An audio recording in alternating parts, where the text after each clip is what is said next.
ശരിക്കും നിങ്ങൾ അതേപോലെ ഒരു ഒളിച്ചോട്ടം ഓടിയതല്ലേ? എന്താന്ന് എന്തുകൊണ്ടാണ് ആദ്യം മെന്റലിസ്റ്റ് ആയെന്ന് അറിയാമോ? ഇല്ല.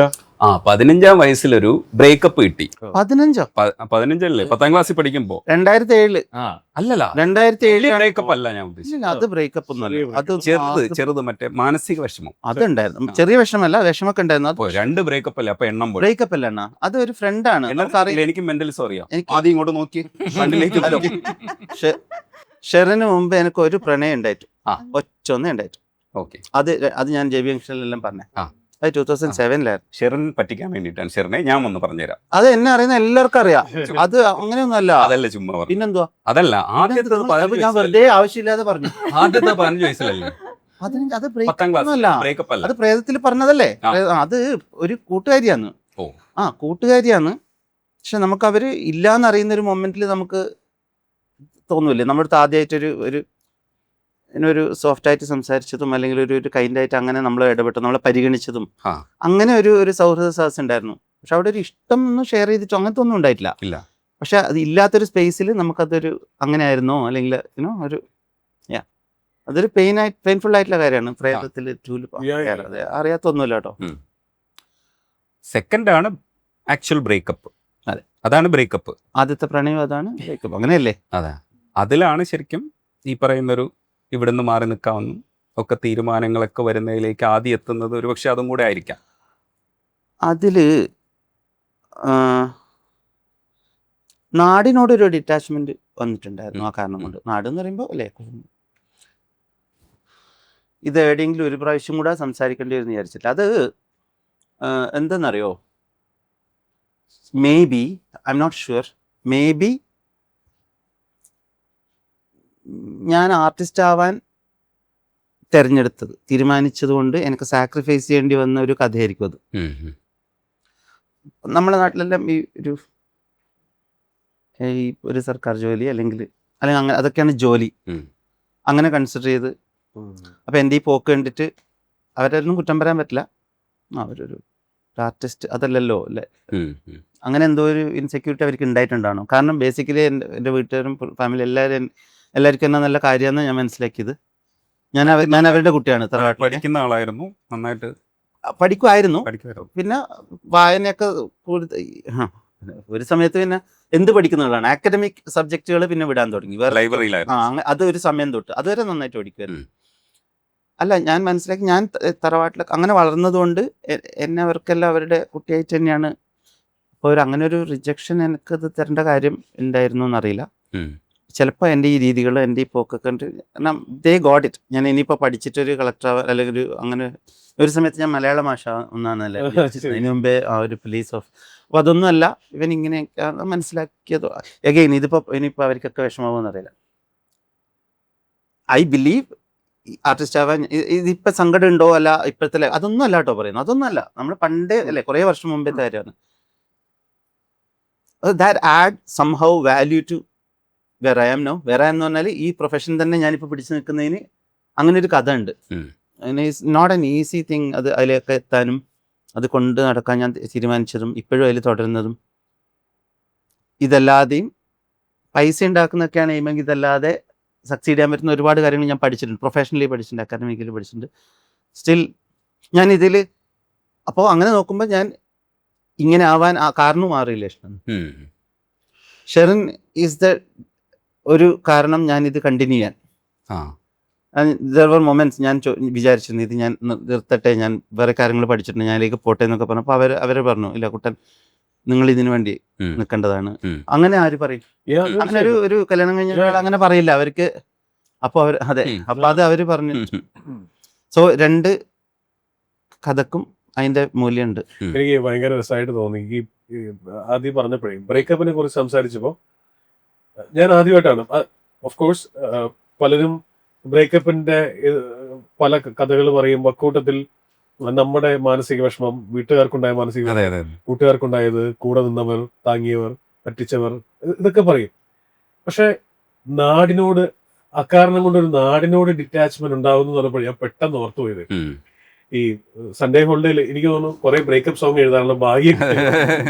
അപ്പൊ അതിൽ ഒരു നോക്ക് കാണുക എന്നുള്ള പാട്ട് എഴുതിയപ്പോ അതിന്റെ അനുപല്ലവിയിലേക്ക് വന്നപ്പോ പറയാതെ എന്തിനും കൂടെ നിന്നവൾ മൊഴി മറന്നുപോയോ, ഇടനെഞ്ചിലായിരം കനപെറിഞ്ഞവൾ കഥ മറന്നുപോയോ, തരിവളകൾ അവൾ അണിയും, അവളുടെ കാൽപ്പാടുമായി ഈ വഴികൾ മറയും എന്ന് എഴുതിയപ്പോ ദീപക്താവ് ചോദിച്ചേ, ഇത്രയും മനസ്സിലായി, ഈ വഴി ഇനെന്തിനെ ഉൾപ്പെടുത്തിയെന്ന് ചോദിച്ചു. ബാക്കിയെല്ലാം പേഴ്സണലാണ്, എന്റെ പേഴ്സണലാണ്, ആ വഴീനെയും കൂടെ പിടിച്ചകത്ത് കിട്ടുന്നതാന്ന് ചോദിച്ചു. ഞാൻ അളിയാ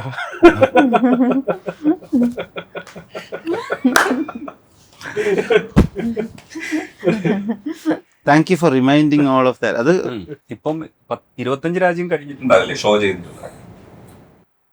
2014 25 കഴിഞ്ഞിരുന്നു. ഓ ഗ്രേറ്റ്, അത് വേറെ ലെവലാണല്ലേ.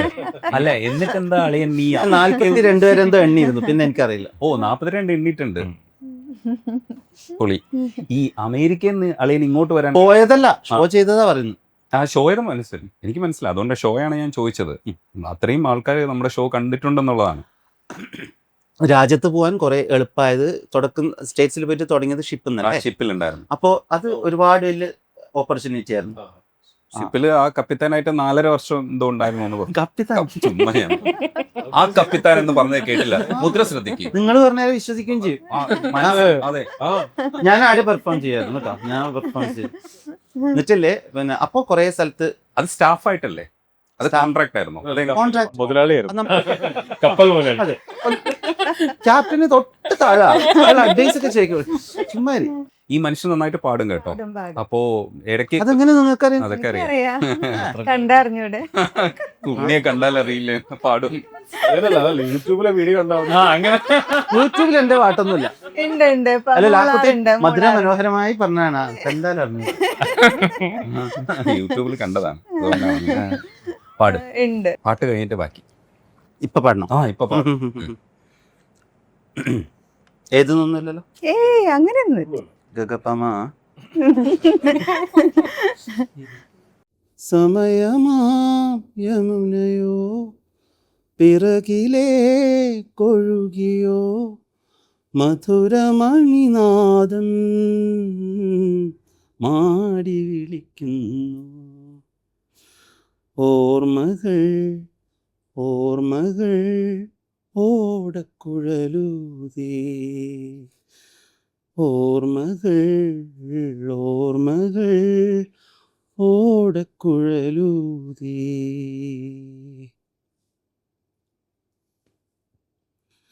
വീണ്ടും പാടാം സഖി നിനക്കായി വിരഹഗാനം ഞാൻ, ഒരു വിഷാദഗാനം ഞാൻ. വീണ്ടും പാടാം സഖി നിനക്കായി വിരഹഗാനം ഞാൻ, ഒരു വിഷാദഗാനം ഞാൻ. നീലത്താമര വിടരും നിന്നുടെ നീർമിഴി നിറയില്ലെങ്കിൽ,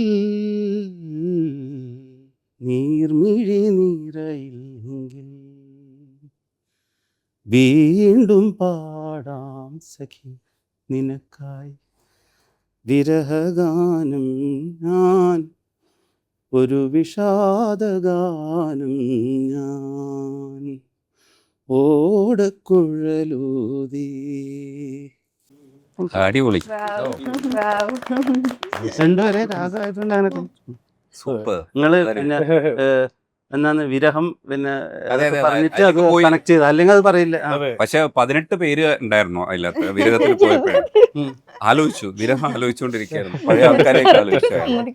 ആദ്യം കിട്ടിയിട്ടുണ്ടാവും. ആദ്യം 6 കിട്ടിയുള്ളല്ലേ, ആദ്യം മെന്റലിസ്റ്റ് അല്ല, 6 പേരല്ലേ ആദ്യം കിട്ടിയുള്ളൂ. ഞാനിവിടെ വെള്ളി പിച്ചള വീഴോ ഇല്ലാതെ പാടാൻ വേണ്ടിട്ട് ആലോചിക്കുമ്പോ അതും കൂടെ കണ്ടുപിടിക്കാം അതിന്റെ ഇടയിൽ. നമ്മൾ അതിനേക്കാൾ ടെൻഷൻ അടിച്ചിട്ട് തെറ്റിക്കല്ലേ തെറ്റിക്കല്ലേ, നമുക്ക് ഇല്ലാത്ത സാധനം വരുന്നു വിറച്ചിട്ട്. അപ്പൊ ഞാൻ ഇതൊന്നും ശരിക്കും പാടുമ്പോ ഉണ്ടാവില്ലല്ലോ. പക്ഷെ താഴെ പാടണമെങ്കിലേ കുറച്ച് പാടണ്ടേ. മോളിൽ പാടണോ ഇത്? അല്ല പറയണ്ടേ മോനെ, ഒരുപാട് താഴെയായോ? അതെ, ഒരുപാട് താഴെ. എന്നാ അതിന്റെ യഥാർത്ഥ പിച്ചെന്ന് പറഞ്ഞ എനിക്കറിയില്ല. അല്ലല്ലോ, അത് പറഞ്ഞിട്ട് ഇവിടുന്ന് പോയാൽ മതി. ആ പാട്ട് എഴുതിയ ആൾക്ക് ആളുടെ അത് എഴുതിയ സമയത്ത് അയാളുടെ കുഞ്ഞമ്മയുടെ മോളുടെ മൂലുകെട്ടായിരുന്നു അടക്കം അറിയാവുന്ന ആളാണ്. അതിന്റെ പിച്ചിനെ പറ്റി കമന്റ് പറഞ്ഞല്ലോ, വെറുതെ ആയിട്ടല്ല, പറഞ്ഞിട്ട് ഇവിടുന്ന് പോയാൽ. അല്ല, ഞാൻ വേറൊരു കാര്യം ശവിച്ച് പൂച്ചയാക്കുന്ന ഇത് ശവിച്ച് പൂച്ചയാക്കുന്ന ഇയാള് പറഞ്ഞുകൊണ്ടിരിക്കുന്നത് എന്താണെന്ന് പറയാൻ ആദ്യമേ പറഞ്ഞു. ഉം. അതായത് വിഷയം മാറ്റം. അല്ലല്ല, ആദ്യെ നോക്കിയിരുന്നിട്ട് എന്താണ് ഡയലോഗ് മതിയാവണില്ല ആ പാലക്കാട് സ്ലാങ്ങിൽ വന്നപ്പോ എന്ത് രസം അറിയാം. ഒരു സെന്റൻസ് കൂടെ ഉണ്ടാവും, ഏ ഒരു സെന്റൻസ് കൂടെ ഉണ്ടാവും. എന്താ പറയാ എന്താ നോക്കിയിരുന്നിട്ട് എന്താ പറഞ്ഞില്ല ഞാൻ. ഒരു ആനച്ചന്തമാണ് ഉദ്ദേശം. അല്ലല്ല, വേറൊരു ഡയലോഗ് പറഞ്ഞു. എന്തായിട്ട് തോന്നുന്നു അയാളെ? കടലൊക്കെ നോക്കിയിരുന്നാ നമുക്ക് മതിയാവില്ലല്ലോ, അതേപോലെ ഒരു തേജസ്സും ഓജസ്സും. ഞാൻ പാടുമായിരുന്നു, കുറച്ചൊക്കെ എൻ്റെ അച്ഛനും പാടും. ശരിക്കും സീലാണ് ആ പാട്ട് സീമ അത്. പക്ഷെ നമ്മള് അത് മറ്റേ രണ്ടാമത്തെ പാട്ടില്ലേ, അതുകൊണ്ട് ഞാൻ അത് രണ്ടും കൂടി ഒന്ന് ബാലൻസ് ചെയ്ത് പാടി. അല്ല, അത് പാടണമെങ്കിലേ പാട്ടറിയെങ്കിലേ പറ്റുള്ളൂ. ബ്രത്ത് ഞാൻ നോക്കുന്നുണ്ടായിരുന്നു. നല്ല രസമായിട്ട് പാടുമ്പോ എനിക്ക് ഇവിടെ ഇരുന്ന് ശ്വാസം മുട്ടുന്നുണ്ട്. പക്ഷെ ആദ്യം കറക്റ്റായിട്ട് ഭയങ്കര രസമല്ലേ അത്. Thank you.